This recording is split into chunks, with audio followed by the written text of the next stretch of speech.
Welcome to our Pandemic Political Education Dialogue. My name is Anjali Nathupadia, and we're recording on August 29th, 2020. So first up, I want to thank the American Studies Association and Dr. Dylan Rodriguez for creating this Freedom Courses series and orchestrating this.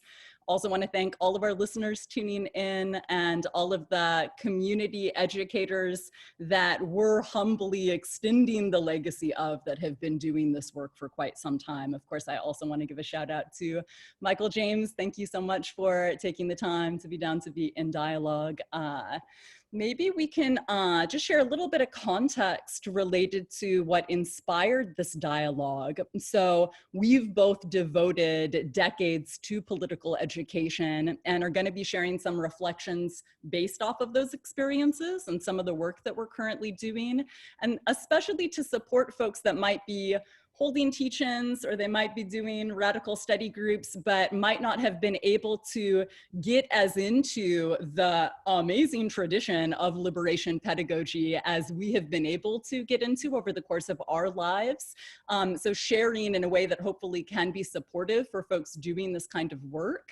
So perhaps we can start off by sharing just a little bit about the work that we do and then just get right into it. I do work in a project that I founded almost 6 years ago called Liberation Spring, that is a grassroots community education program that exists totally independently from the academic industrial complex.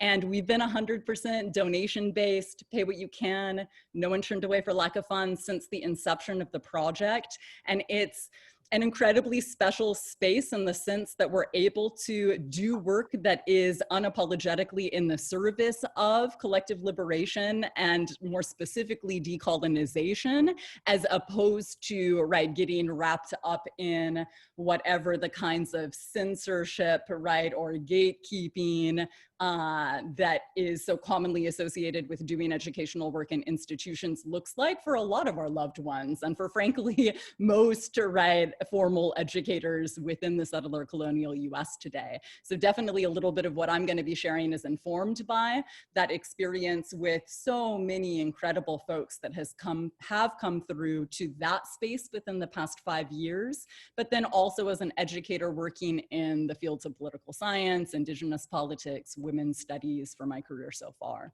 How about you, Michael? Yeah, well, good to see you and great to work with you. I've had a really feel like it's very special to have worked with a colleague who's just been so engaged in alternative pedagogies and just so dedicated to making sure that people have access to it. Yeah, I was a product of a really bad education system, ghetto schools in San Francisco back in the day. And going to school during a time I'm a Vietnam War civil rights era person, and watching education fail basically, or succeed as the case might be. But I'm definitely a child of the Ella Baker School, a first-gen university person that encountered Paulo Freire's work when I was in the university.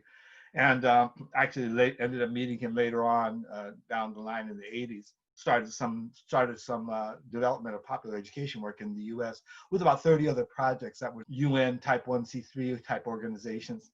But doing grassroots education work in Bay Area. Right now I'm working with the Young Women's Freedom Center as a sort of their education OG. They are a group of activist educators, women that have been mostly engaged in the prison industrial complex, either as inmates or as advocates. Mostly grassroots, former sex workers, former women who have grown up in what they call in the game, in the street. And they are all advocates, some of the most brilliant advocates and activists, abolitionist types, empowerment types.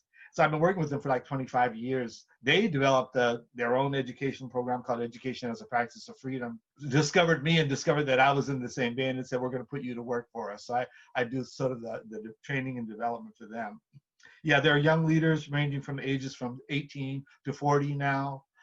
They work with, they're doing advocacy. They're trying to close prisons, especially women's prisons, working on the decriminalization of women, and doing basic community education with women both inside and outside to create activists, not just to reform the system. They're generating a grassroots working class women, trans, cis, to become advocates for themselves. So I feel very, very fortunate to have my work of 45 years to have relevance to this organization. They're definitely my teachers, and also it's been the place where we've been developing our methodology over the last 35, 40 years. And so when I met you too, you saw me right in the beginning of a return to doing this work. And so, yeah, so that's what's up. They're still doing active work in the San Francisco Bay Area.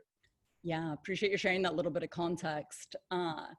Well, I'm so curious to get a sense of some of what, right, within the context of this pandemic and uprising and, right, settler colonial election season and all of the things that we're swirling in right now, right, the wildfires, of course, in California and the storms, right, in the south of the settler colonial US really kicking up right now.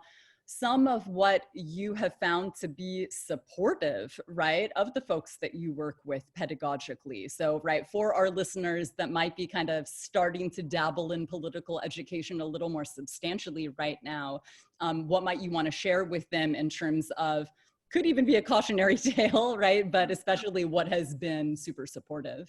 You know, the virtual education is quirky, right? But what's working for us is, the young activists and teachers that I work with have been in so much motion in their lives. We're a community accustomed to chaos.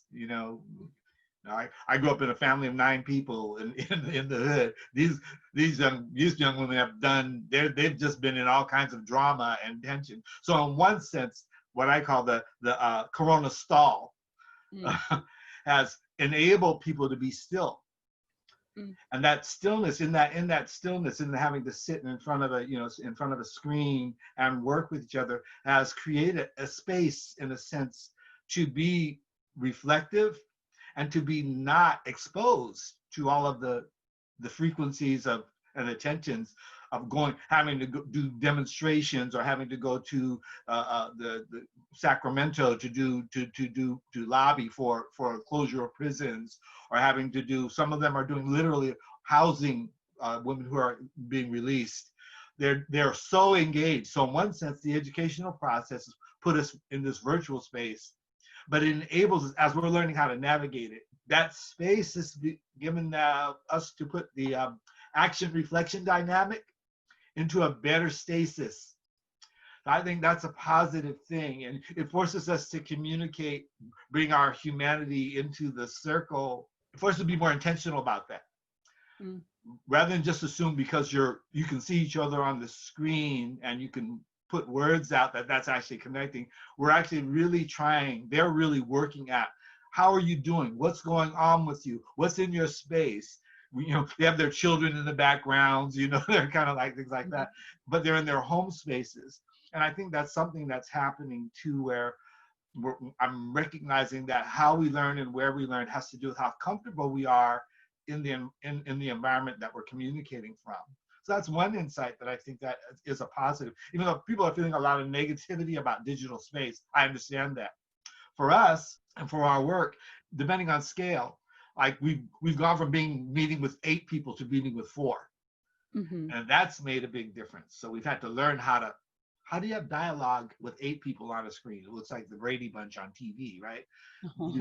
You do 3 or 4, it works a lot better. So I find the calmness and the intentionality of this moment enables us to communicate, to share story, to do analysis, to listen better. So that's one thing that I'm, say you got make lemonade, right? We're making this work, and it makes us slow down and really listen to.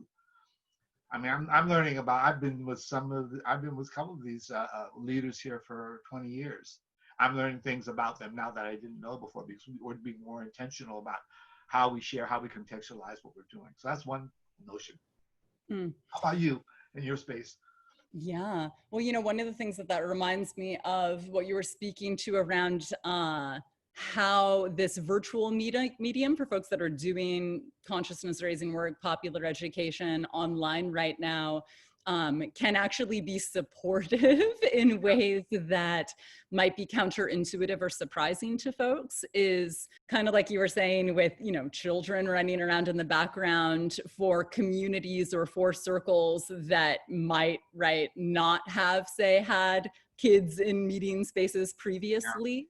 It can allow actually a certain kind of intimacy, exactly like I just heard you speaking to, that can be super beneficial actually. So yeah, also it's interesting because it's like within the context of Liberation Spring, we've been doing remote political education for years prior to the pandemic, and it can be incredible on so many fronts. So for sure, in terms of accessibility, we have so many folks tuning in that either, right, are parents or caregivers that would never be able to make it physically to a community center, right, or a campus if they wanted to be on a campus, to be able to come together to do liberatory education with other folks. Of course, we have folks who are disabled also and who are in geographically isolated regions that wouldn't be able to be in some of the kinds of dialogues that they're able to be in because popular educators, right, have made space available and accessible, right, to varying degrees on the internet.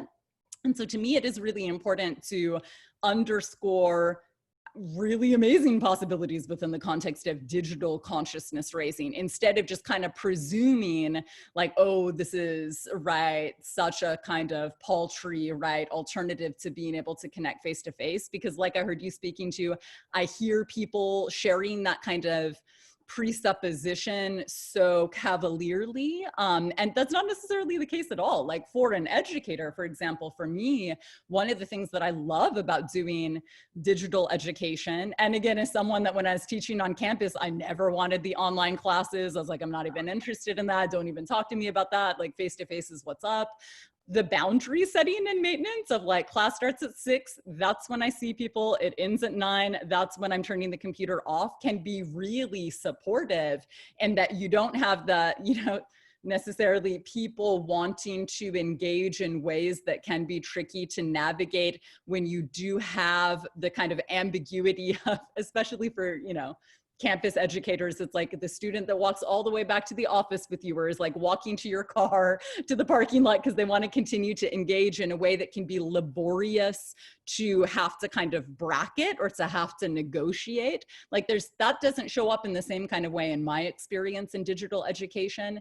And that can be really supportive for those of us, especially that have been socialized to be caregivers, right? Or to overextend ourselves, or for those of us that are no stranger to burnout, like the way that we can curate space and the way that we can hold a container can actually be super supportive again in ways that might be surprising to people that might be a little bit newer to this particular kind of mode of engagement. Do you find yourself bringing out more from each individual in your group?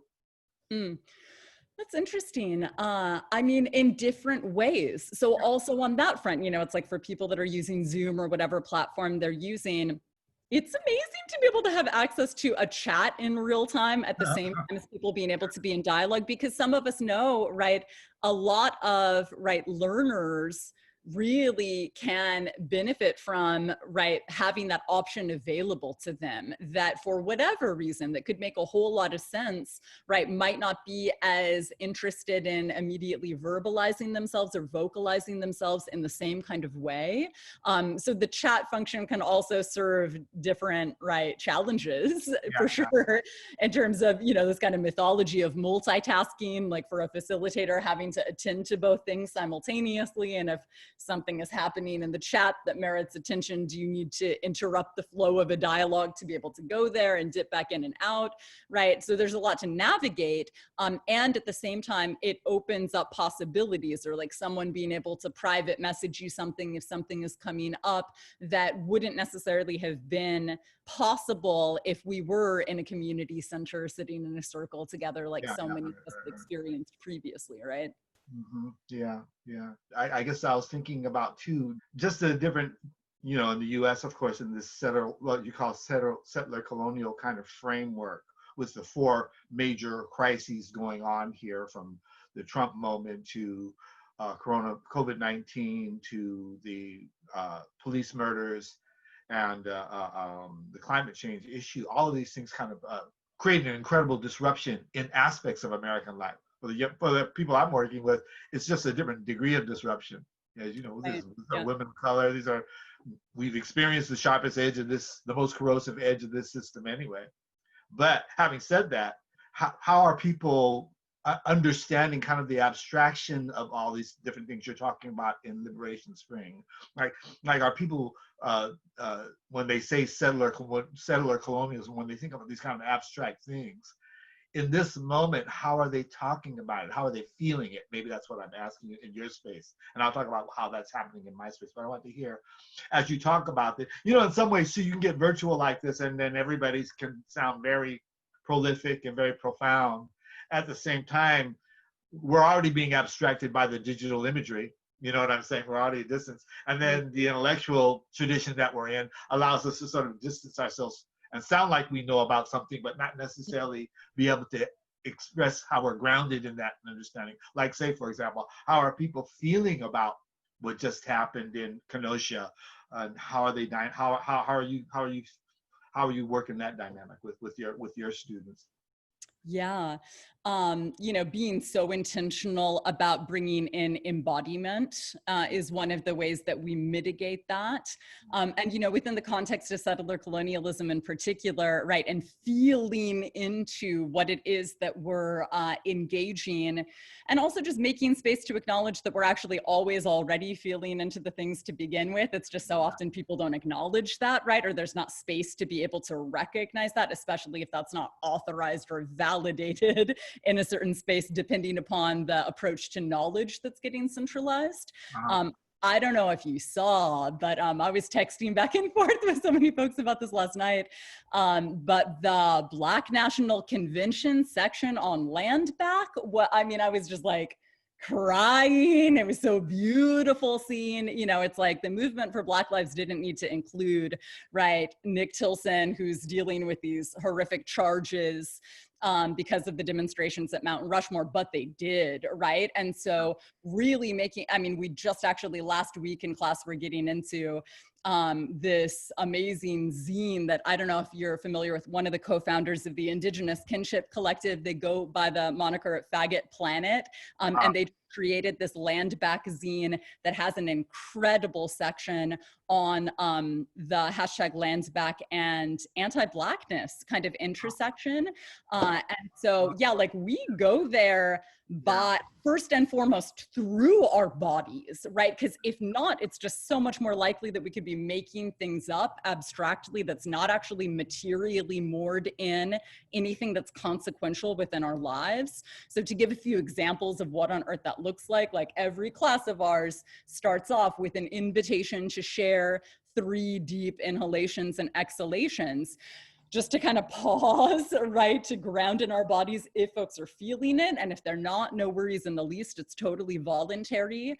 And starts off after that with an optional check-in where I always encourage people to keep it truthful, like it's a real how are you? And it is prior to delving into the material that we're looking at during any given week. So when someone is like, I'm waiting to see if my COVID results come back positive, we have a little bit more of a sense of what they're bringing into our dialogue about precarity for that week, right? And so making space to be able to witness one another and be witnessed in those seemingly personal dimensions of the political, so to speak, and modeling and habituating, validating that as part of the work that's an absolute necessity, right? Those are a couple of the kinds of, tools or tips or tricks that we use to really habituate that. And to me, part of the not so clandestine, right, learning objective there is, I hope that, right, participants take those practices into all of the other spaces. Like, I'm going to breathe, I'm going to see how I am, I'm going to see how other people are. And that's the non-negotiable starting point to enter into where we've got any capacity to curate a space together, right? Yeah. It's interesting because I do think that over the years in this work, what I call in the context of popular education, which, originates in Latin America, Africa in the late 60s and 70s, and then makes its way up to North America and to Europe through Freire's publication, et cetera, et cetera. Then people like us grab onto it and we riff off of it. We've done some variations on the theme. One thing that I've noticed is that, especially in the young people's and feminist expressions of this work, where the mind-body kind of sensibilities, the somatic aspects is more attended to. I know that's true in Black community. I said, I'm Black and Japanese, that's mixed race people, right? We know, right? Well, we've created spaces for those cultural aspects, our own innate sense of integration, to be a part of the pedagogy and to honor that, right? Honor what our bodies are going through, honor what our senses are going through. Well, also this is heavily influenced by the emergence of sexual consciousness, gender consciousness. We have one of our trans educators are like, they're just outrageous, in terms of enabling everybody else to say that your consciousness is more than what you think it is. But I also think about, even like I was teasing, we have this one educator, she works with young women that are just out of the juvenile justice system. She was telling me yesterday, when we start the group, like we do a breathing exercise, et cetera, because they're inside the house and their bodies are so amped up because they're on all the time. And so it takes a few minutes just for us to detox, to decompress that anxiety. He says, it doesn't always work, but I do breathing. And we're teasing her because, I feel like I'm out of the system myself, but I feel like a hippie educator. And we're laughing about that. But those are some of the discoveries that we had to make, that, we are not just, I'm an old school in the movement. All of consciousness was intellectual development. We didn't acknowledge in that gendered way, we didn't acknowledge that our bodies are affected by oppression. And so that's why I started working with the Young Women Freedom Center. One thing that I noticed 25 years ago, I would meet with them in the group and we'd start our circle. And I said, where did you just come from? Oh, we just came from the Kibuchi Hot Springs. And I was laughing because I'm imagining these young, formerly street workers getting a massage. And they said, this is one of the dimensions of our work. We don't know what to call it. We just call it healing.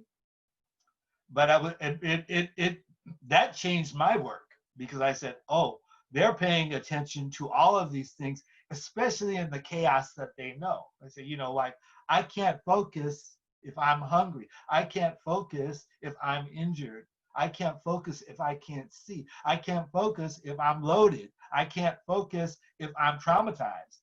Let me be real about my body. And I'm a woman whose body is under observation, is under pressure all the time. So 3 minutes of breathing, inhaling and exhaling, to me is quite a political act. And they were doing it. So even as you mentioned that, especially when we're working with educated people, which we do too, right? Who don't think of themselves as having endured the kind of pressures that, the community has, they might feel like, I'm always breathing. Right. I was just talking to a colleague yesterday, and we said the first thing oppression does is it stops your breathing. Right. Because we were talking about respiration, aspiration, inspiration. We fool around with those concepts all the time, right? Right. Thinking about that. So even as you said that, I look at that as an entirely, in a sense, you're disrupting what everybody's going through that they may not. That's right. And I look at you as an educator, you say, no, this is not therapy or counseling. I'm just saying, I understand what's happening to us in this context. Therefore, I'm going to say, everybody get on the mat, relax. Well, and the thing about that is, so often it's the folks with the most credentials or the most institutionalized education that need this the most, right? And so that's something actually, another one of the things that we do typically at least once per seasonal class, and that we just did 2 weeks back is hold a traditional kind of consciousness raising circle. And it was so revelatory for folks during one of those 4 circles, because one of the PhD students in the circle said, because, you know, for a consciousness raising circle, it's not like we had an assignment. It's not like people were watching a documentary, right, coming into the circle, or it's not like they were reading some scholarly journal article or something like that. I was like, no, just like show up as you are. That's all you need to do. That's all the prep work that's necessary. We'll take it from there. You don't have to worry about anything. And she said at the beginning of the circle, she's like, I didn't even know that we could come together to do that. I didn't even know this was possible, right? And so it's so in part devastating, and it's so in Yes. part evidencing how important that kind of intervention is, to realize, like, did you know that you already have things to contribute even if you didn't read a journal article, right? And so that, right, supporting people's understanding that what is within them already and what they're experiencing, their lived experience, merits, right, critical reflection. It merits, right, witnessing. And that's one of those things that, of course, right, so many different approaches to knowledge production go out of their way to invalidate, and historically have, right, courtesy of white supremacist, capitalist, settler, colonial, right, cis heteropatriarchal imperialism for centuries now. And so that to me is part of the point of also using these techniques that really encourage people collectively to not incessantly seek education externally, right? In this kind of way that, like, well, yeah, Google told you to do it, right? These corporations with all of their propaganda related to an information age, right? Or an attention economy that are trying to monopolize our economy are like, I'll tell you what learning is. Like, find this corporate platform like Google and type a keyword into it, and then look at another, right, corporation or sort of manicured perception of reality, Wikipedia or whatever it might be, and read something, and then you're educated, because that's what learning is, right? Which is just such a shallow non-engagement with what is actually possible. But that has really co-opted so many people's understanding of what education is. It's just the most like corporatized, consumerist, like I bought a thing in a transaction, so now I know. Not like I think, therefore I am, but like I consumed, therefore I know, or whatever it might be. And like people are really dealing with that. And that has epic implications in terms of how people even understand what learning is and isn't, and in a way that's so often horrifically self-effacing. So making space to really confront that and combat that, so that then people even have, right, an increased likelihood to be able to take seriously what they might know if they were, right, encouraged to pay attention and to have some respect for that perception. Yeah. So I think, I don't know if your viewers can do that. I shared this photograph with you of some of the people we work with, right? And I just wanted to just to make sure people know that we actually have people we work with, right? But I thought about you, what you had just said in this way, when you talk about knowledge production, because of course for grassroots folks, working class folks who have not had the privilege of formal education, which a lot of the young women I work with don't have. One of the kind of core principles that I see, you got that old school sense of this too, is we have to know that we have to discover our own knowledge, right? That was what Paulo Freire was talking about, what Yvonne Gibbard was talking about, what they're talking about down in Chiapas. Discover your own knowledge, appreciate your knowledge, right? So what's so interesting about you is that even in privilege and in higher education, et cetera, that actually doesn't happen, because knowledge is owned by somebody else, right? And I don't care how many, if you graduated magna cum laude or whatever, right, and written 3 books, people don't all, that's like you mentioned the person who said to you, oh, we get to do this here? Is that possible? That to me is how oppression works. It makes you doubt your own authority. Or it tells you don't have authority unless somebody else says so. Without sliding over into that whole postmodern thing about that, right? It's like, of course, you don't have any authority. Disciplines, if you don't do this discipline, you don't have authority. So, yeah, we encounter that all the time, because even in a moment of incredible clarity incredible good work. You know, some of the people that I work with, they've been through so much. They've accomplished so much. But you know, they've been through a lot too. Like one colleague of mine said, I'm still in my trauma. I'm not Yep. out of it, able to do that. I'm always still in it. So even in moments of real clarity, they'll come back and reflect. Like say, for example, they just had to do a policy meeting in Sacramento with the state legislature. And I'm telling you, I'm always worried about them because you're vulnerable. You're always vulnerable because of the power that. Well, they go and do things anyway, and they actually command a lot of attention and authority. Mm-hmm. But when they come Yep. back, they're exhausted because Right. they felt so exposed. Mm-hmm. You know, and at the same time, I know part of that exhaustion is that, do I really feel confident about the authority of my experience? Mm-hmm. So part of what we're trying to do here says, yeah, you'll feel that authority more as you're able to contextualize your experience, to know the social, political, economic, historical dimensions of your experience, but not just the theoretical aspects of that, but also know that you're a historical person. Right. You're Mm-hmm. carrying that story for everybody else. And Mm-hmm. that, of course, may exhaust you, but better to be tired knowing what you know, Thank you. tired just because you behaved in a certain way. But Right. everybody experiences that at some level. I think maybe the certified, credentialed individual may have less of an awareness of their doubt.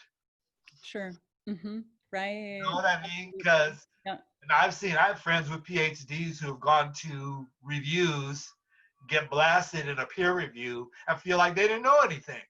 You know Right. what? Just because some asshole says you don't know something, Mm-hmm. now you feel like your knowledge is gone or is not valid. Mm-hmm. Another thing I've listened to what you're talking about is that in the academic tradition, which we both know, our knowledge, our experiences are not acknowledged. Yep. Right. Right? So then you say, well, my data, the research that I have to validate, I've watched people of color who have got first gens who have gone to the university that said, well, I never got to talk about what I went through. I never got to do a social biography. Yep. In Right. 8 years, Yep. I never got to talk about myself. That was Mm. never considered valid data, empirical evidence. I go, well, yeah, Right. of course not, right? What Mhm. were the Native American boarding schools about? Right. Well, and around that, it's non-negotiable to keep it as specific as possible. If you ask me, whether that's being place-based or like you're talking about within the context of social biography, because if not, and I'm sure you might have observed this too, but ambiguity can get exploited all the time when we're not super specific, for sure related to positionality, related to social location. And so, and in the context of, say, this pandemic, I mean, talking about race, talking about class, talking about gender, talking about, right, whatever it might be specifically. And I mean, there's so many examples that we could talk about of this, right? Like I even, the shit I do for our collective liberation, I'm on some social media platforms, which is someone that is taken security culture seriously, right? My entire adult life is nothing I would have ever considered were it not specifically within the context of the strategic purpose. But even in the past day, I was posting something on Liberation Springs Instagram stories related to, so Tamika Mallory, right, of the Until Freedom organization, was talking about, right, yearning for this kind of almost like Montgomery bus boycott style, like catalyzing, galvanizing Yeah. moment right now. And so the kind of caption that I wrote attached to that repost was, for people who have the capacity, turn the fuck up now more than you ever have before. Right. And to me, it's non-negotiable to share that, because why? If not, I can anticipate from a mile away, and not just, my students or LS participants, myself, how many of my loved ones, it's like the folks that would be like, oh, that's right, I should throw down harder, are so often the ones that are like, no, but for you, throwing down harder means like taking a nap. Like, could you dare yourself to ask someone to watch your kid for an hour, right? Or to pick up groceries for you, or whatever. And it's like multidirectionally so often, right? When we do just speak in abstraction, coming full circle to what we were talking about earlier, in a way that is not rooted and grounded and contextual and place-based and specific in our social biographies, in our time and space, something like that. It's like the same people with so much astounding, not only unchecked privilege, but also, resources and access that they could be throwing down, will be like, no, I think I'm going to take a nap. It's all good, and not challenge themselves. And then those of us that are hemorrhaging and that are exhausted and that are on the brink of burnout will be like, oh no, that's right. I should throw down harder. And in a way that, not to be counter-revolutionary, but that context is important, right? Yes. So in the sense that you titled this thing, the pandemic political education, or political education in this context, the organization that I'm working with has been directly hit by coronavirus. So bodies have been impacted. Of course, this is women of color mostly. Those are, of course, those are the highest risk populations. And so we're dealing with that internally, the injury, the fear. Based on what you were just saying, it reminded me that there's always been a little bit of a reflection on the sort of the obsessive compulsive nature of social movements, especially in the global north. And to me, you'll hear probably a little bit of my bias here. I think that when middle class educated people discover oppression, and they've been raised in the context of achievement and performance, and even when work gets professionalized, and in the capitalist framework, production is very important, right? How much you produce. Look at the language of the nonprofits: outcomes, outcomes, outcomes, right? So you're tied into this obsessive compulsive behavior, volume oriented behavior. And even in the left, right? It's very, very production oriented. I mean, I still got my critique of it in the old Leninist concepts. It's still an industrial revolution model of social change. It's still patriarchal. It's still very male centric. It's also body centric. Well, the productive body is between 15 and 50, and after that you're waste. I mean, there's all those kind of women produce less. All of these things, right? So then we tap in, and I think that I was just talking with another colleague about this. What kind of direct action? An old civil rights SNCC organizer was telling my colleague, the movement needs to do more direct action. So they're having a big argument about that. And I think that there is direct action is it's sort of a misnomer, right? Because political action should always be direct, and all politics is direct. There's the indirect. Direct is a false construct, because it has all action. What makes an action concrete is its substance, its theoretical, its historicity, not the fact that it's being done. So it's saying, like, do we know if our work is effective? Well, effective for what? That's still a problem in organizing up here in the United States, right? Because why is it not, me, I follow that Gramscian notion that all methodological failure comes from an ideological error. And people do stuff all the time. And one thing what we do is we exhaust ourselves. But I think that exhaustion is rooted in is a subjective problem, not an objective problem. There are not that many people that think of themselves intentionally being in the social movements. So that also tells you scale is a problem. We have to be aware of that. If one person is doing the work that 100 people should be doing, you're going to get tired. Be careful. Know that that's the reality. But that doesn't mean you're supposed to carry that 100 people's weight. One thing I like about working with the people that I'm working with now, they're more aware of that because they're aware of limits, physical and otherwise. I also think that because they're women, they understand the limits of the body. Mm-hmm. Also, they understand how to stretch those limits to the max, especially the mothers, the parents. Mm-hmm. I understand limits. Right. I also understand what my capacity is. Absolutely. Mm-hmm. So that's what I liked about what you're saying too, because we are a disembodied, empowerment in our society, the intellectual society, the educated society is so intellectual, right? Develop yourself in your head and you will get ahead. Exactly. And a lot of our physical illness in the society is because our bodies are underdeveloped. Sure. Well, and the thing around that is also, it's like people can make up whatever abstraction they want and adhere to it pretty hard, but that doesn't mean that there are not going to still be reverberations and ripple effects and consequences that they're going to have to deal with inevitably in one way or another. And so also even on that front, maybe 3 weeks ago, I canceled class for all 4 sections of this season's course. And In the handful of times that I have ever done that, it's been so edifying for so many folks, and I get so many sincere thanks.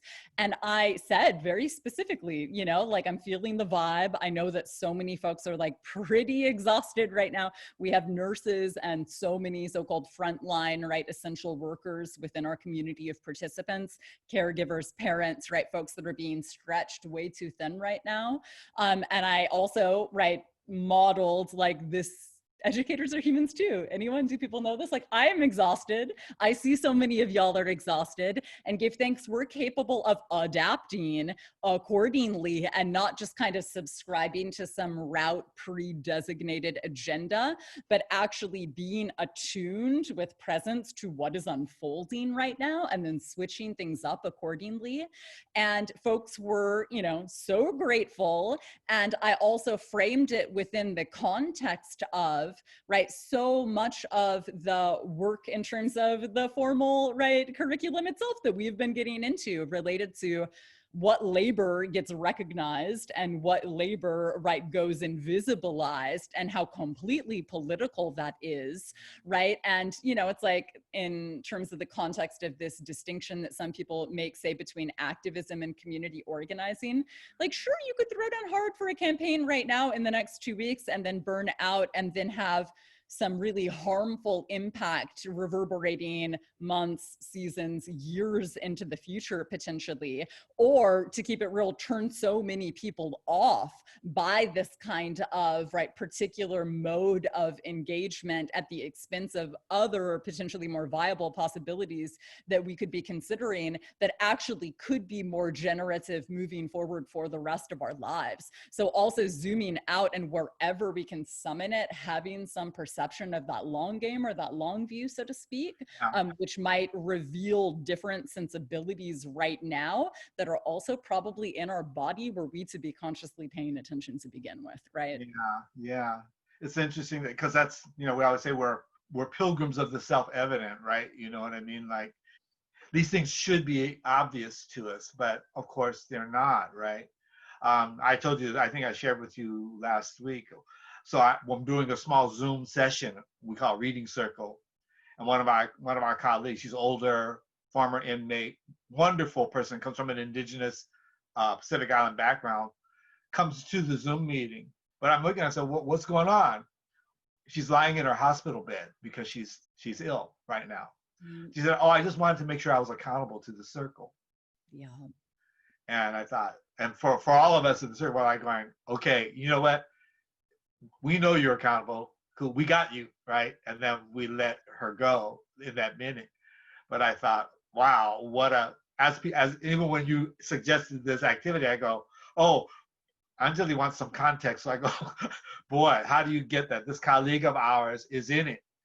Also, she is not invulnerable. And in fact, our morbidity and mortality is always higher. People say, oh, look at who is it impacted? Because, well, yeah, right. Actually, there are greater threats to morbidity and mortality in Mexico and in communities, even in California, that are much more greater threats than coronavirus right now.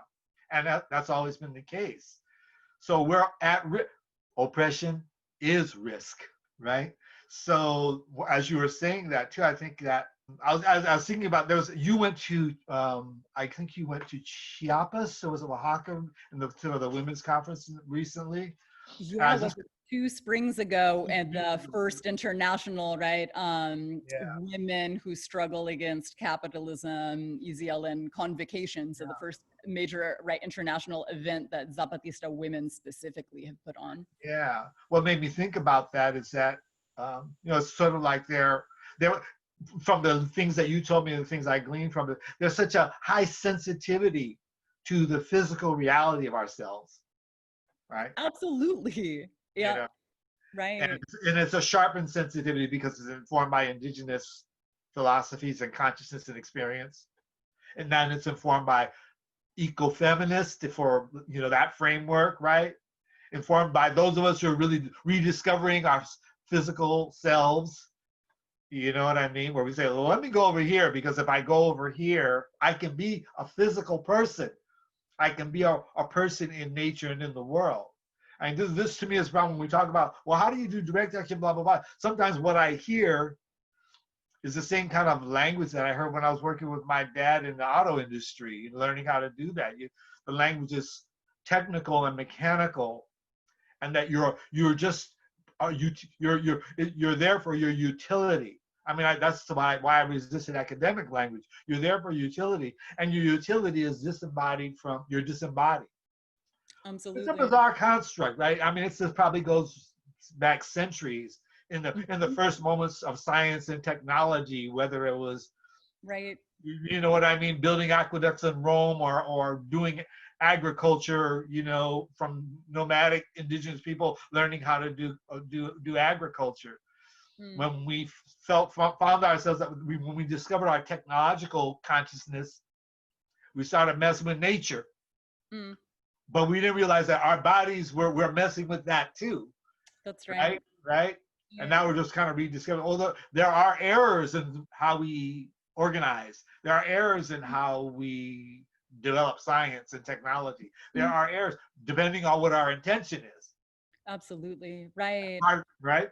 Well, and the thing is also that kind of, I really appreciate you bringing in this kind of like, what John Trudell would call a mechanistic mentality, right? Or this like techno-fundamentalism, to make it plain. Like you found, right. That's that I see every single day, that turning off so many people from our movements when that gets so deeply internalized into movement spaces and ways of organizing.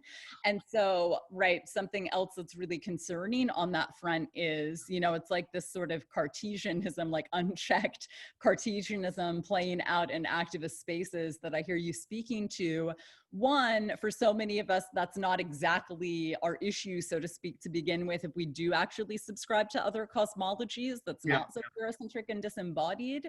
And then unfortunately, because, what in the hell is like left, right, binary from the like French seating arrangement in their assembly, like left wing and right wing of the same bird the last time I checked. Like there's not, from a whole lot of, right, decolonial and indigenous perspectives, that's like not exactly the most, right, liberatory, right, framing or unnecessary dualism or binarism to be intentionally perpetuating to the extent that happens. And that does actually turn off so many people that could otherwise be much more interested in movement spaces, right, and showing up to do the work that actually needs to be done right now, were we to be telling different stories with other wordsmithing, with other forms of meaning making that might be more ancestrally relevant and culturally meaningful to so many of us than thinking there's something like intrinsically interesting about still talking about these French paradigms from centuries ago that have like nothing to do with so many of us, right? So the thing about that is, in so many so-called leftist spaces, so many people are just like cutting and pasting, just like you're saying, the same old like industrial revolution, techno-fundamentalist, mechanistic approach to, right, like the body is a machine, just give yourself more fuel so then you can, right, show up for our movements, being the most revolutionary cog in the machine possible.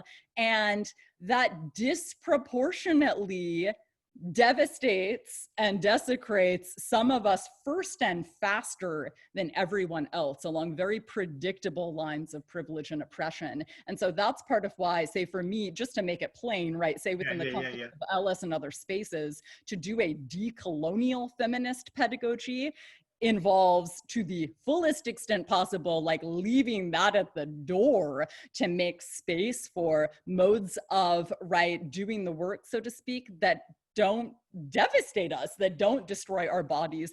And that's not about not being as down for the cause, so to speak. What do we even understand the cause to be? Like, even if people wanted to get Machiavellian, like, you don't actually, we've got lots of modes of meaning making here available to us. Like, if the means are, right, so quickly or deftly defaulting to like, yes, I'll martyr myself because that's what I was told I need to do, without even pausing to ask, is there another means available to us to arrive at whatever end it is that we're interested in? And for a whole lot of us, teleologically, like the means are the ends to begin with. Like, why am I doing the job of capitalism, killing myself, but for the sake of collective liberation? No thanks. No, I'm not here for that. Like, other people can, I wish you didn't, but I'm not here for that. I'm not going to model that to people I care about. So let's work this. I want to work this with you because we use the phrase, because just kind of we can code switch to talk about leaving shit at the door, right? But I think between you and me, and I'll just challenge this thing because we both have to deal with it, right? Like decolonizing ourselves is not just as simple as leaving something at the door, because if it's internalized, if it's the way we formed ourselves, or we were formed. Now, I've said to you before, my part of my background, I'm a recovering addict. So it wasn't just a matter of detoxification. I had to relearn, rediscover my body, but also rediscover my soul. I've always said too that there should be a group called Oppressed People's Anonymous, OPA, because oppression makes you a dope fiend. It makes you behave in codependent and dependent ways, right? But yet and still, like the old folks used to say, yet and still, you have to recover. Your recovery is both collective and individual. So as you're saying that, I'm thinking, it's not self-evident that there are even other modes that exist if you've only been formed in one way, right? I mean, to give credit to that French guy who talked about the disciplines, right? I mean, I don't need to. Oh, you don't need to give credit to the French. Okay, we don't have to give credit to the French. I mean, it's not like, I have to say that it's not like people didn't know about dialectics and deconstruction before Foucault. I'm sure we were talking about that at Plymouth Rock. Like, like what is wrong with these people, right? but like when you say too, like even to suggest, because we're going through this here. The hardest thing here is, as our leaders, these young women build themselves up and get skilled, they get mechanistic because they're good at it. They're good at it, which is both good and bad. One person came back the other and said, I'm getting bad at my social biography. When I get into a meeting, I just start talking about decriminalization and how punishment is a meta narrative and blah blah blah. I go, no, you got to do your social biography. You got to represent, because don't you know that your skill, your jujitsu, is enabling them to see you as a person. And they laugh and they go, no, I beat his ass around the policy issue. There's a risk, because in a sense, the whole modality of our culture is intellectual, is commodified, the commodification of ideas, the commodification of bodies. So we say, oh, decolonize. Well, decolonization, we got to put that into the framework too. You don't end 500 years of what happened to you just by changing your behavior. That's right. That's right. Right? It doesn't just happen. So as I was saying that too, in a way, I know that we're intimating, like we even did this show too. We're talking about this. This is what they discovered, because so they were saying, we're teaching a group of young women their rights, but we don't feel like we're doing liberation pedagogy. And I go, well, which one of these you think you're doing? So we're doing mostly information. I go, well, what are you trying to do? We're trying to do this. And I go, yeah, most socialization is about formation. A lot of work we do is about information, but very little is about transformation, because transformation is way more complicated. So that's what I was thinking about when you're saying too, because I bet you when you intimate to your students, hey, step back, do this, and kind of like, people tweak, they go, do I have permission? Exactly. Be in my body? That's right. And then you say yes, but they go, nobody's ever said yes to me before. Exactly. Nobody's ever said that was okay. Right. Well, and especially if they've just been groomed to, focus disproportionately on that information piece, whether it's like education is memorizing and regurgitating, right? Like this classic banking model. And if they've been groomed to be good at that, or if they have been traumatized from being told that they're not good at that, then that, trauma from, their experience with education, is something that has to be addressed to be able to, see what is available to us within the realm of healing our relationship with learning, to even make space to move into that transformative space, to not just be reactionary, to not just be caught in a trauma response, to know that we're allowed to pay attention to whether or not we are even caught in a trauma response, instead of just going through the motions, If we're going to be present, we can't just perform, or talk the way that we've noticed other people talking without even pausing to see, is that actually even suited to this moment in history right now? Like, if people might give you credit for that, but like really, with all of the intersecting issues that we're dealing with right now, is this even actually a response to that? Or are we just kind of by default going through the motions? Because that, like, I guarantee the disaster capitalists are not just going through the motions. Like the Yeah, forces that are, right, the annihilationists are in certain ways, right, innovating in real time based off of how they can extract, like the vampires that they are, even more from our communities than was otherwise already the case.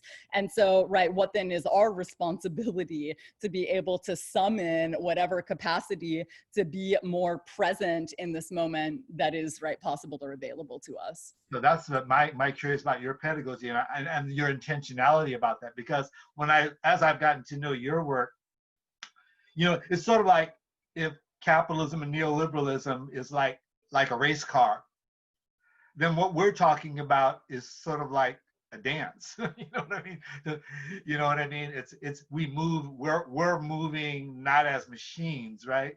But my question to you is because I look at you, I love your militancy, and I love your militancy about direct action and your militancy about work. And I also see that as the stark contrast between that and the internal movement that people are doing as they decolonize, as we detox, as we recover, as we heal. And I know that you encounter now, maybe it's like the student, tell me if as a student of yours starts to really get into, starts to really internalize all of this work. To me, it reminds me of therapy, right? You get to a moment of awareness and actually you're more vulnerable, right? You're like, oh, you know what I mean? Because that's how it's supposed to work, right? That's how it's supposed to work. You're stronger, but you're more sensitive to yourself and others. And I'm wondering, in your case, because you deal with a lot of ideas, I know your groups deal with a lot of ideas, and the ideas are codifications and abstractions of different forms of oppression and liberation. So it's the volume of what you do as I look over your sites and your workshops is really intense. And I know that even if your students are doing well, I know that they're overwhelmed. Not in a bad way, but because it's like, there's a lot of awakening. Yet I also know that what you do, my sense of you is that you say, yeah, but I'm not just awakening your awareness of this particular problem. I also am tapping into how the shit affected you. And then they go, oh shit, I didn't know that was going to happen. Because I've been with you in a couple of sections where they're going like, I don't know whether I'm to reflect on post-structuralism or to cry. Right. All of the above. And you're included, or both, right? But you're included as, I've seen crying is fine. Yep. We could, post-structuralism is going to be here after you finish. Right. I mean, I hope not, frankly, but that's a whole other conversation for another time. But you see, I mean, that's what it is. Yeah. It's not like we have a choice not to deal with all this complexity. But when we do make it plain, which I borrow from Malcolm X, where to me, liberation pedagogy is about not making it simple, making it plain, embracing complexity, right? But when that happens, we know we have an emotional, psychological, spiritual response. Detoxing is not that easy. Decolonizing is no easy thing. No. Because we can see the damage done to our bodies and souls. That's right. Sometimes I wonder is the performance aspect of ourselves, especially in the movement, especially among intellectually gifted people, right? Right. I mean, is a performance is sort of like a defense mechanism against the hurt. Absolutely. Right. And so often unconscious and unintentional. Yeah, and unconscious, right? That's right. So it's not right, because they're saying like, "Oh, let me perform like I'm in control." Yep. And you're saying though, and I'm saying too, it's like, well, that's okay for the moment, but that's not what we're trying to do. We're trying to say, how do we deal with the damage, to flip that damage into healing and power, and stay engaged. Right. Absolutely. But you know that you create. I'm just what I've known in the space I've been with you. Those are spaces of they have some protection. There's a principle that you use. Well, let me catch you. I'm gonna like that trust circle thing, right? We're gonna go. You're gonna deep dive, but I'm gonna catch you at least for now. Exactly. And maybe teach you how to catch yourself. But don't think that you ain't gonna fall or that you're not getting hit, because you are. That's And I right. think that's Precisely. the illusion of people who come out of privilege. They feel like, well, I'm not dealing with these coarse edges of oppression. Now, part of me says that, well, you need to know that you are, not That's just for right. yourself, but to know that everybody else is sort of like, what? How do you think you're not oppressed? What happened? You mean just That's because you went to the university, you got a car, you got an self-consciousness. education, you know? Exactly. So that dissonance, there's a dissonance to me, a cognitive dissonance in the people we work with too, especially those who have had some privilege in their lives, right? That, That's right. oh, I'm not getting hurt as much as anybody else. And I go, well, what do you mean as much? That's right. Precisely. Yeah. Epistemologies of ignorance, right? It's a Yeah, horrifically yeah, deadly form of false consciousness. People or thinking yeah, or cognitive dissonance, right?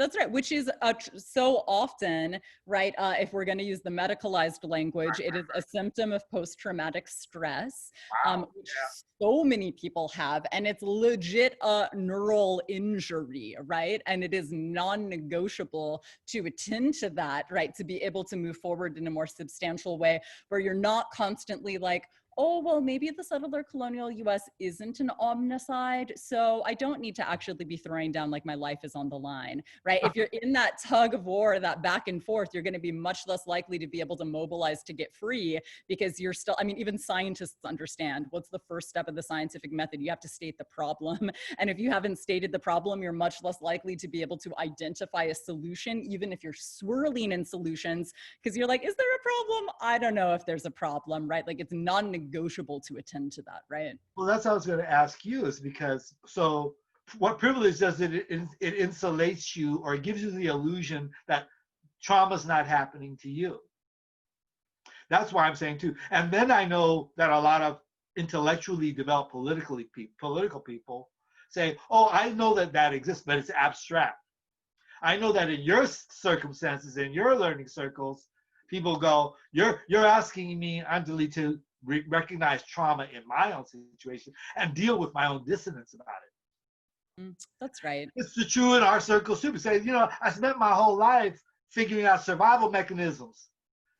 I ain't gonna let go of them survival mechanisms because Right. that shit saved my life. Just the way I thought drugs were saving my life. Just the way, cognitive dissonance ain't necessarily a bad thing Sure. unless you Right.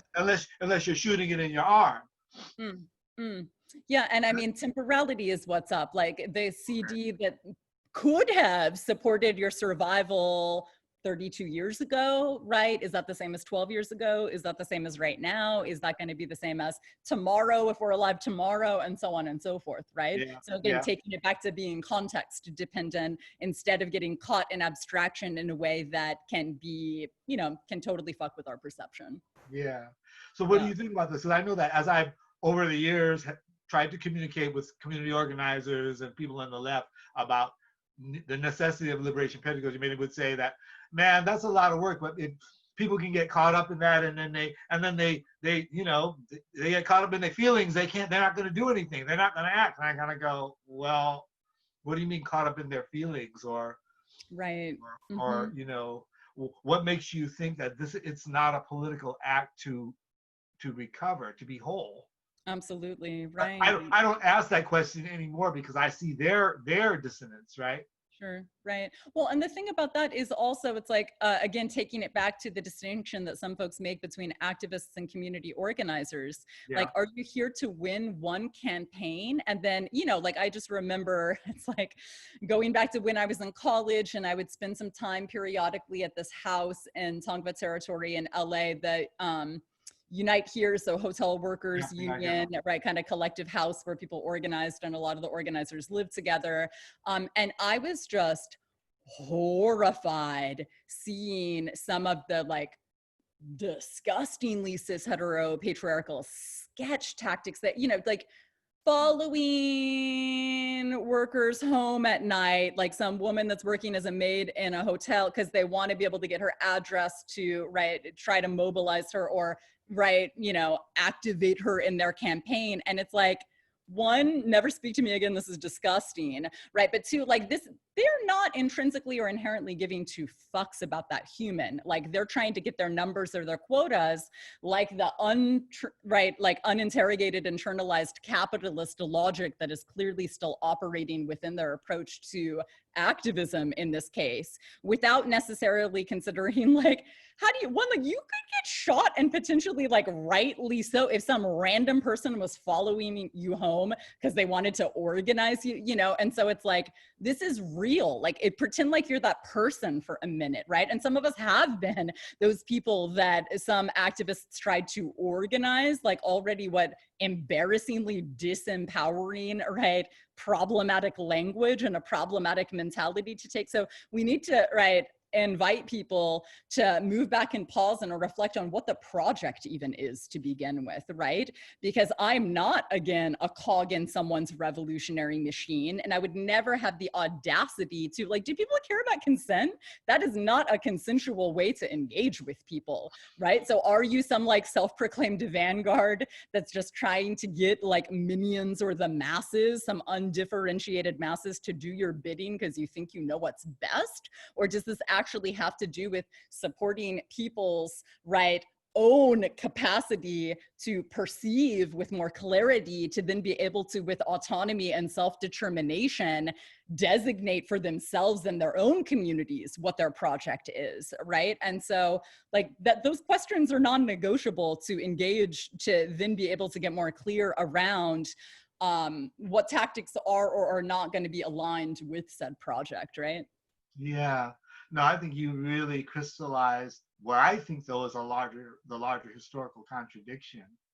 I mean, well, you and I have talked to too. The language of social change is a militarized language, right? From revolution to struggle to movements, tactics, strategy. Well, because it's true that oppression is a binary and is militarized, it requires the objectification and dehumanization of others. And resistance is necessary and tactics are necessary. All of that. I used to get really angry at my Alinskyite organizers for being so mechanistic. I used to get frustrated with them. And why don't you understand this or that? Now, there's a part of me that says, no, because I remember when the Black Panther Party started out here, some people said, no, we're supposed to be nonviolent, blah, blah, blah. And somebody just said, we just took up Malcolm's and said, this is not a matter of violence and nonviolence. We're trying to defend ourselves, right? So I'm not mad at people. I'm not mad at us for being formed the way we're formed. I'm mad at the structure that formed us in this way, because I don't think it's a debate whether or not, like I don't get mad at organizers and say, well, you need to do this and this and this to get this. Sometimes you need to manipulate to do this. I used to argue that, I said, oh, that kind of manipulation is unethical. I feel that way at an ethical level. I feel that I'm a deep believer that people should choose their political action and choose to engage. I still believe that at the core. I'm not mad at when somebody goes, United says, let's just get people pumped up and we'll get out into the street. I'm not going to say don't do that. I get it. But if the larger objective is humanization, that's when I listen to what they're doing down in Chiapas. That's when I listen to the Zapatistas. They say, you know what? We're not crazy enough to think we're going to just jump out and overthrow the Mexican government. Why would we do that otherwise? Because we also know that that's not the fucking problem. It is a symptom of a larger problem, and that also thing too is, I agree, but I'm back with you on page 2. I don't think that anybody in development who have benefited from development is capable in an easy way of decolonizing themselves. I mean, I spend time with people who haven't had the luxury of being educated. And part of the reason I choose that is that there's less obstruction, there's less illusion of agency. There's less actually to detox from. Absolutely. Now, having said that, because my intellect is what saved my life out of the ghetto. Right.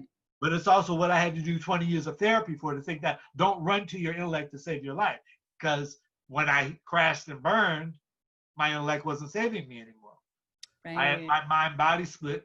My mind-body split helped me survive my early trauma. But to live, I had to reintegrate and get help from people who understood that. Absolutely. You know what I'm saying?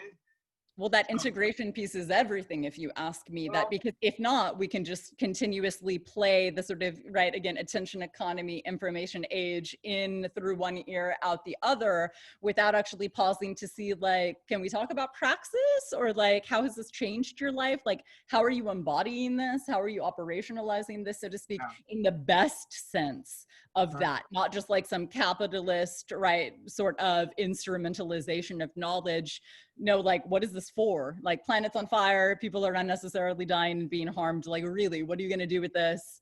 Right? Because if not, there are so many illusions that so many of our folks are steeped in that would have them thinking like, oh, capitalism told me to be busy and to do all the time, so I'm just going to be, period, full stop, into infinity. Like, I don't need to actually do anything because I'm like beyond that capitalist mentality. And it's like, no, there's so much that needs to be done. Like, you can't stop there, right? So yeah, that's absolutely everything, whether it's like, again, being so intentional about how we are engaging our bodies, how we are engaging our sensations, instinct, intuition, the earth, relationality, and not just kind of playing with ideas without even contextualizing like to what end and how, right? And knowing that that's always already embodied. Maybe that means like people just hanging out with fluorescent lights on campuses and cubicles and thinking that that's disembodied, but it's not neutral. Like, they're exerting a carbon footprint, and it's definitely embodied, maybe in a way that's problematic, but not pretending like we're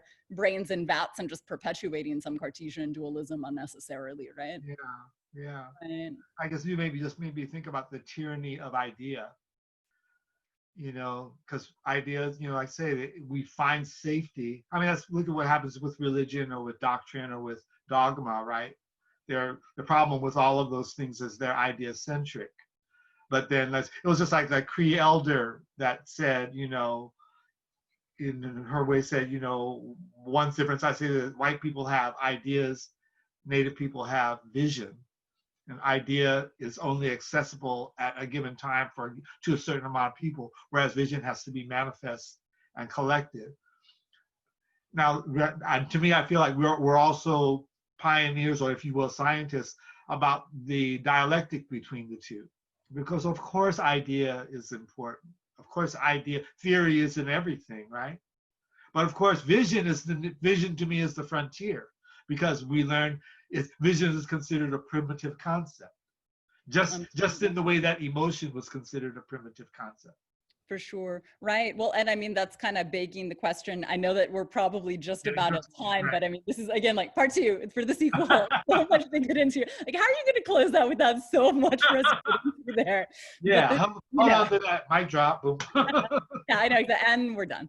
No, I mean, the thing about that is, again, it's really just begging the epistemological question: how in the hell do people think they know to begin with, right? And if we're not really consciously interrogating that, of course, it's going to be so much easier for you to be deluded by the same old, right, oppressive conceptual trappings that have always served to obfuscate power dynamics. And we see that happening all the time in so many different ways around us, whether it may be, I mean, within some spaces that people, right, seem to be starting to get some sense of, right, the problematics of, right, being what they might call caught in your head, so to speak, in.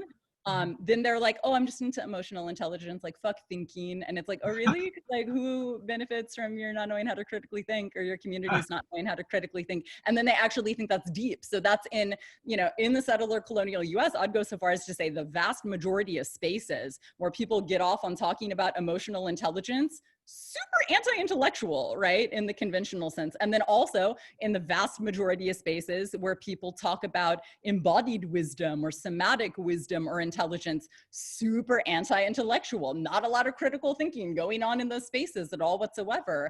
And that's astoundingly problematic and needs to change yesterday, right? Because within reality, those modes of perception are not in competition. So what does it mean that people are perpetuating the same, right, divide and conquer, categorization, classification, just like see yourself as these disparate parts that are in competition with one another, instead of pausing to interrogate who told you that story to begin with? Like, is that ancestral? Maybe, but if you haven't even paused to ask, then it sure might not be, right? Yeah, and I think what you pointed out is that So yeah, there's the emotional intelligence, which in one sense is positive that people say, oh, we discovered that emotion is okay, subjectivity is okay. But then the way they engage it is with as an idea, as a thing, right? Because then you have books about it, right? So to me, in one sense, it's actually anti-intellectual. To me means it's different, because I think we think of anti-intellectual, we're trying to think about it as against ideas and against thinking, right? And there's a part of me that says, no, what we really mean by that, or what I mean by anti-intellectual, is that it's the privileging of the intellect as in opposition to other aspects of knowledge, how we know, right? And so that's why I understand, and because the anti-intellectual impulse is people resisting even the Trump reactionary, saying we're tired of ideas being used against us. Well, let's be real. What they're saying is like, hey, in oppression, ideas get used against us. That's why we don't like science.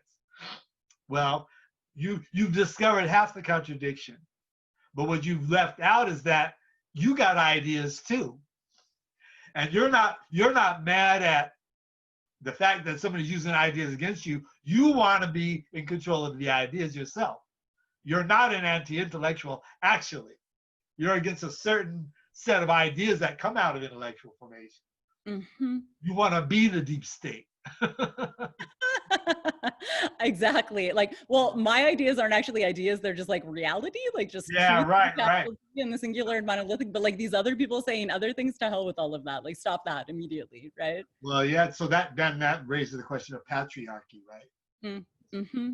Because patriarchy is more complex than just even ideological, right? It is a complex, right? Absolutely, right. No, well, I wish, yeah.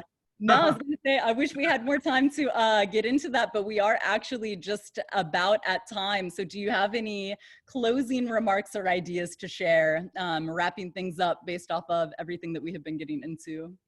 Well, I'm sort of confused. No, I just wanted to say that I love being in this kind of engagement. It makes me feel that all of these years of work, I've been at this for almost 4.5 decades now, right? And that to meet you and learn from you, learn from these people I'm working with, this eco-feminist, the riffs, that's what I love about the hip hop thing, the riffs on these ideas, the dialectic in motion is really important. And I know that the people you're working with and the people I'm working with, they're the next generation of people who are, in the way I always tell them, they say, what do you mean by epistemology? Because I show them this Ivan Jabara, the Brazilian theologian. I said, because I have one young person from the hood, she says, you mean we need to know our no, right? And I go, yeah, you just quoted, you're a step ahead of Jabara on this. She goes, oh, that's epistemology? I go, don't worry about it, but yeah, Anyway, I just want to say to you that it feels current. I hope we're current. I trust you. I trust you because you're not afraid to be in the world in the different places, and you use your ability to be within different spaces with different women, with different people, to say, okay, let me stay away. I'm telling young people, they say, what do we do here in the States? I go, get out of here for a minute if you can. Go to Ecuador, go to Mexico, go to Africa, go see what other people are doing. There are feminists in those spaces, there are indigenous people in those spaces, and there are teachers. So I appreciate you for that and this opportunity, because I think a lot of our learning comes out of our ability to be lucky enough to be in other contexts with other teachers. So anyway, yeah, that's my spot on here too. Yeah. I feel that thanks to you. Absolutely. No, and thank you as well. And what a fantastically well-suited kind of note to close out on related to humility. So I appreciate that, right? And for folks to remember that teachers, right, provided we're doing the work of political education, are, right, consistently engaged in some kind of practice of checking to see, is this actually current or attuned or present, right? And having that humility to pause and to see what can we consistently learn from one another, right? Instead of just taking for granted the way that we have been operating previously. So thank you for closing us out on that note around humility. And thank you to all of our listeners also.